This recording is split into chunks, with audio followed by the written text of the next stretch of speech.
Today's forecast calls for a blustery 60 degrees below zero. Atmospheric pressure so low, your blood will boil. And a global dust storm that will blot out the sun for the next 3 months. Weather like that would be unprecedented on Earth, but it's just a typical daily forecast on Mars. A forecast you wouldn't survive. Taking your spacesuit off on the planet Mars is not a good thing. First thing you notice is that the pressure is very, very low. Your body fluids would literally start boiling instantly. Mars today is a frozen wasteland, choking in dust and swept by whirlwinds as high as Mount Everest. But once it was a paradise very similar to Earth.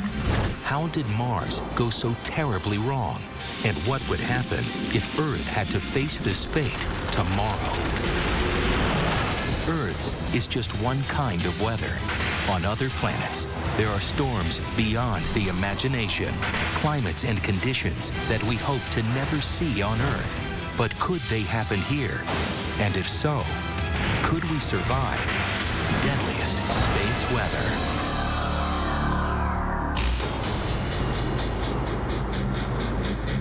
This morning, the sun rises over a devastated Earth. Our balmy weather has been blasted away, replaced by the icy near vacuum of Mars. Mighty rivers boil and freeze at the same instant. Towering whirlwinds of dust swallow our cities. And in places like sunny Southern California, it's lights out. Luckily for Earth, disasters like these have spared us so far. But why have they happened to Mars?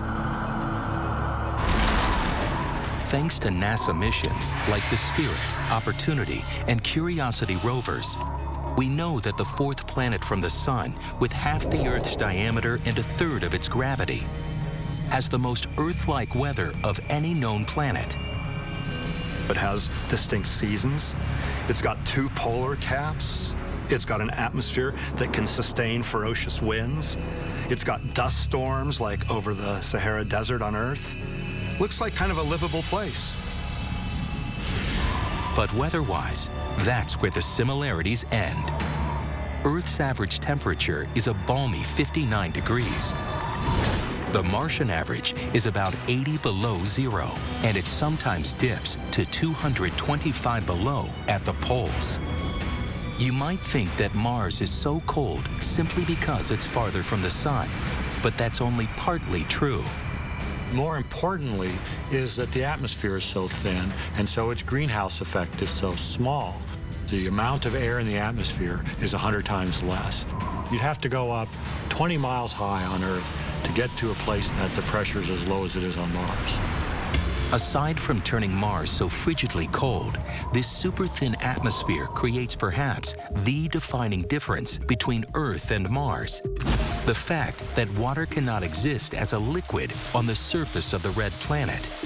If I were to land on Mars with a glass of water and expose water to the near vacuum of outer space on the surface of Mars, it would boil. Boil all by itself. Why would water on Mars boil away? It all goes back to the lack of air pressure. The boiling point of water depends on the atmospheric pressure. If you were to go to the top of Mount Everest, you would realize that water boils at a much lower temperature at the top of a mountain. So if you were to drop the pressure extremely, for example, only having 1% the pressure here on Earth, such as the Martian surface atmosphere, then you could get water to boil at extremely low temperatures. So we can actually do that here with this vacuum chamber. So let me open this up, put in the water, seal it up, and switch it on. So the pump is pulling out the air, and indeed, there it begins to boil. So what would happen on Earth if the air pressure dropped to the pressure of Mars? St. Louis, Missouri. As the barometric pressure skydives from a normal 1,013 millibars to only 7.5, the mighty Mississippi is about to flow into oblivion. Old Man River will start to boil as the pressure drops. We would see the river fall, a cloud rise, a cloud quickly dissipate. We would see the water level in the Mississippi just drop, drop, drop, drop, drop, drop, drop. Within minutes, the atmosphere above would plunge to 60 below zero. The Mississippi would end up looking very much like what appear to be dry stream beds on Mars today. Since Mars's atmosphere is too thin and dry to maintain a stable temperature, it suffers violent 100-degree temperature swings from day to night. All that heating and cooling generates powerful winds, and powerful winds generate these, the most active and towering dust devils yet discovered. How do these monsters form? It all starts with two basics of Martian weather: constant wind and the pervasive dust that gives the red planet its name. Wind over time is slowly eroding the surface rocks, and that generates this dust, which is incredibly fine. It's pink-colored, and that's because of rust, ferric oxide. It's like talcum powder, a very fine powder, very easy to sweep up into the atmosphere. The Martian atmosphere has a reddish glow because this red dust is expended in the atmosphere for long periods of time.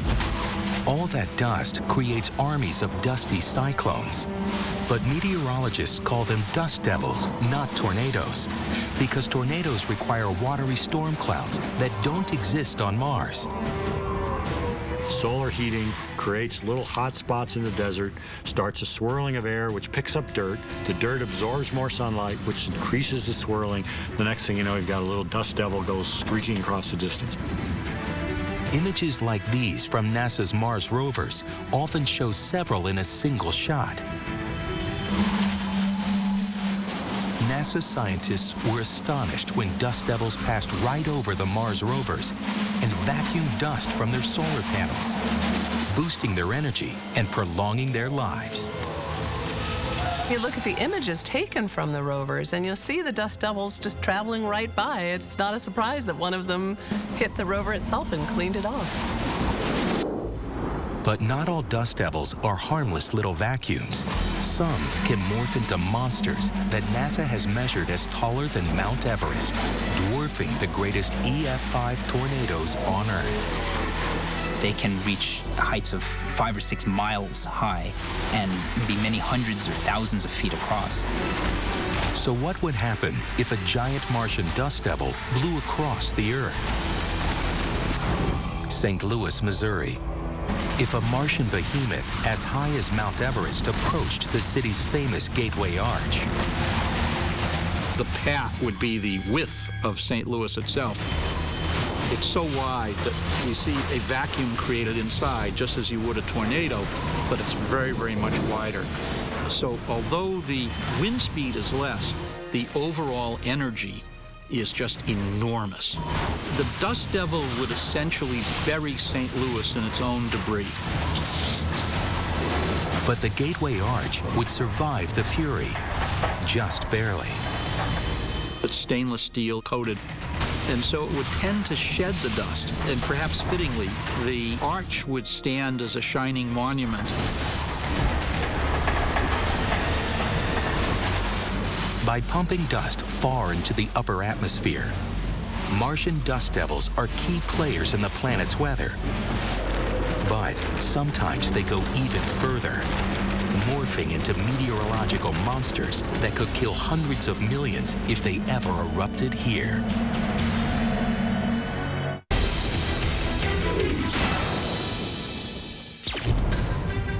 Mars is not the only planet in our solar system with major dust storms. On July 5, 2011, a dramatic dust storm swept towards Phoenix, Arizona, Towering up to 10,000 feet, it engulfed the city for over an hour, knocking out electricity to 10,000 customers and closing airports. But this is a minor dust storm compared to the global monsters that swallow Mars every few years. It shocked scientists when we first saw them as our probes flew past the surface of Mars. We were not used to the idea of planetary storms, storms that engulf the entire planet. The monster storm raged for a month, and average surface temperatures plunged by about 50 degrees. But how does Martian weather generate such planet-wide storms in the first place? It all begins when a local dust devil runs amok. In the summertime, at some points, intense sun heating creates a lot of dust being kicked up in a localized spot. The sun is heating the dust and not heating the material next to it. So you have this temperature differential between the advancing wall of dust and the air next to it, which tends to propagate. But once it's engulfed the entire planet, there's no edge anymore. There's no differential to keep it going. And so the vigorous circulation that caused it to spread stops. And then the dust just takes its sweet time to settle back down. How damaging would this be on Earth? Los Angeles. A towering wall of dust wells up from the south, on its way to smothering the entire planet. At first, it blots out the sun. You would see the temperature drop on the order of 20 to 30 degrees Fahrenheit, and that would continue dropping over time. LA's lush lawns and gardens would start to wither and freeze. But there would be bigger problems for planet Earth. We would have a global food shortage very, very quickly. There wouldn't be water for the plants. There wouldn't be sunlight for the plants. There clearly would not be enough food produced on the planet to feed all the people on the planet. I don't think that humanity would die off completely in a 3-month global dust storm, but it would probably kill on the order of 1 billion people, maybe 1.5 billion people. Harsh weather like this is obviously deadly to life. Yet, Mars was once a warm and watery world where life very possibly thrived. We think that perhaps 3 billion years ago or so, Mars was covered with water. Great oceans, lakes, riverbeds. But for some reason, all the water disappeared. All this was possible because Mars once had a much thicker atmosphere. So where did it go? Mars is a smaller planet than Earth, so it lost its internal heat more rapidly. That means its iron core largely froze. And so a magnetic field was no longer being generated because you need a rotating liquid iron core. Earth's magnetic field protects our thick atmosphere by diverting the sun's charged particles around the planet. But once Mars lost its planet-wide magnetic field, charged particles from the sun were able to strip away parts of the atmosphere. That led to global cooling, so carbon dioxide started freezing out of the atmosphere. That meant that the greenhouse warming became less, thus even lower temperatures, more freezing, and so on. So sort of an inverse greenhouse effect appears to have happened on Mars. Today, with its original atmosphere largely gone, Mars cannot sustain water in its liquid form, at least on the surface. But is it possible that liquid water and life itself may be hiding in plain sight?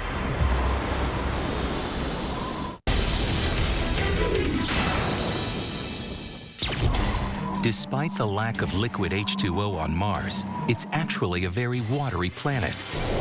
To understand where the water is hidden, scientists like Christopher McKay study the high elevation valleys of Antarctica here on Earth, where water is locked in the permafrost and never melts. When we go to the dry valleys of Antarctica, very high elevations, we get into conditions that, from the point of view of ice physics, are the closest to Mars.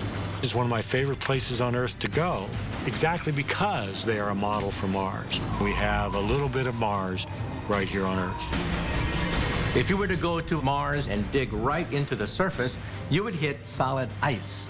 We think that is just below the surface of Mars, permanent frozen water. In addition to permafrost, even more water is tied up in Mars's polar ice caps. Mars has polar caps, very reminiscent of Earth's polar caps, in that they grow in the winter and shrink in the summer. If you were to melt the polar caps on Mars, then the water would form a layer 30 or 40 feet thick over the entire surface of Mars. But Martian ice caps have a crucial difference from those here on Earth. In winter, they're covered by a 25-foot layer of frozen carbon dioxide, what we call dry ice. In the winter, it's so cold that the carbon dioxide in the atmosphere condenses to form a huge winter polar cap. And then in summer, that all evaporates. The evaporating dry ice turns the Martian ice caps treacherous. The sun heats carbon dioxide below the surface, creating pockets of gas not too different from what's in a soda bottle. That gas then erupts in a very strong geyser, which releases not only this carbon dioxide into the air, but also a bunch of dust and debris that is carried along with the fast-moving atmosphere. It's going to fall out of the atmosphere onto the underlying ice, and that gives the appearance of a dark spot, what we refer to as the dark dune spots in the southern polar regions. Despite its harshness, Mars's weather is more similar to ours than any place we know of in the solar system. On the warmest summer days, the temperature can even hit 90 degrees Fahrenheit.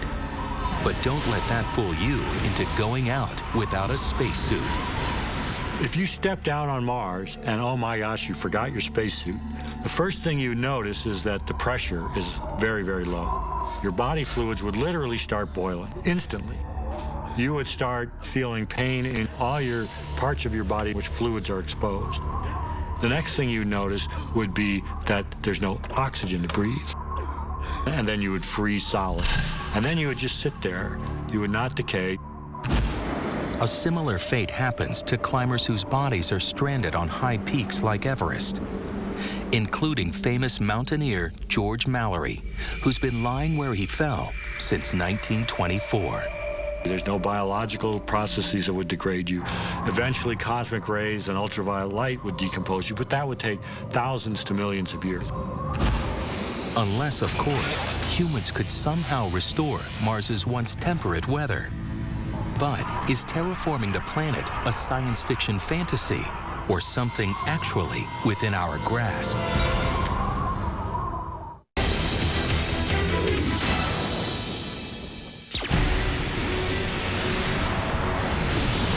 Mars's bitter weather seems to rule out life, at least on the frozen surface. The weather today on Mars is really not very supportive of life. Fundamentally, the pressure is too low for liquid water, and life needs liquid water. So it's very grim from a biological point of view. But recent evidence shows what seems to be liquid water, not on the surface, but welling up from underground. Those dark features are really strong evidence for a liquid. And the most likely liquid is water. Now, when we think water, we think of nice, fresh water that we're going to drink. I don't think that's the water here. I think this is a very salty solution. The saltiness is what allows it to be stable under the low pressure. But even salty water gives scientists hope that if life arose on ancient Mars, it might be hanging on in underground refuges. These gullies are very tantalizing. It might actually be water quite close to the surface, which means if there is liquid water under the surface, there could be life under the surface. Even if that proves true, Mars would remain an unlikely home for man. But some scientists already dream of changing that by terraforming the planet into a second Earth. One of the dreams of science fiction writers is to turn Mars into a Garden of Eden. And perhaps the key to that is to induce an artificial greenhouse effect. So why not inject greenhouse gases onto the surface of Mars? So that's one possibility. And as Mars begins to warm up, and as the greenhouse effect takes hold, it creates a positive feedback loop. We know that introducing greenhouse gases can raise temperatures. It's already happening on Earth. There are a number of greenhouse gases that are very strong greenhouse gases, which we could inject into the Martian atmosphere and warm the atmosphere up a great deal. NASA scientists speculate that if you built factories on Mars that poured out perfluorocarbons, a super potent greenhouse gas, you could warm the atmosphere by 14 degrees a century. At that rate, it would take about 800 years to reach the melting point of water. And then, the vast stores of water in the permafrost and the polar ice caps would begin to flow and enter the atmosphere. You'd have a thick atmosphere once again, a wet atmosphere once again, an atmosphere with rain once again, and an atmosphere that could support life. But these are just dreams of a distant future. In the meantime, scientists will keep studying the frozen secrets of Mars's weather and hope that what they learn will help us better understand the weather right here at home.